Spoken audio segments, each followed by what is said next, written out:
ئاوارەکانی حەویجە سێ ڕێگان لە بەردەمدایە بۆ دەربازبوون لە دەستی تێرەورستانی داعش. ئەوانی شەرگات و دێبەگە و بەشێکی زۆریی ڕوو لە کەرکووک دەکەن. لە کەرکووک زیاتر لە 40,000 خێزانی ئاوارەی حەویجە لە کەمپەکان جێگیر کراون. بەدەر لەوەش بەشێکیش لە نێو شارەکە نیشتەجێ بوون. ڕۆژانش خێزانێکی زۆر ڕوو لە کەرکووک دەکەن. ئەمەش لە ئەنجامی ئەو زوڵمستەمەیە کە تێرەورستانی داعش ڕوبەڕووی دانیشتوانی ناوچەکەی دەکاتەوە. چاوەڕێژ دەکرێت لە ڕۆژانی داهاتوودا ژمارەی ئاوارەکانی حەویجە لە شاری کەرکووک بۆ 45,000 خێزان بەرز ببێتەوە. ئێمە هیوادارین بە زووترین کات حەویجە لە دەستی ئەو تیرۆریستانە پاک بکرێتەوە.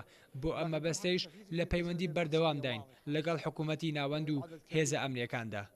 ڕێژەیەکی زۆر لە ئاوارەکان کە لە کەرکووکە هەن ئەو ئاواران کە لە خان و ماڵیان کەوتەتە ژێردەستی داعشەوە هەر لەسەر داعشەوە دەستیان کرد بە هاتن و ئەنجامی ئەو ممارسە نائینسیانەی کە ئەو دەسەڵاتە کردوێتی بەسەریانە زۆریان ناوچەکانی خۆیان بەجێهێشتووە هاتوونتە ناوچەی دژە دەسەڵاتی پێشمەرگە و ئەوانەی کە دەستگا ئەمنیەکان مسێترن بەسەریا.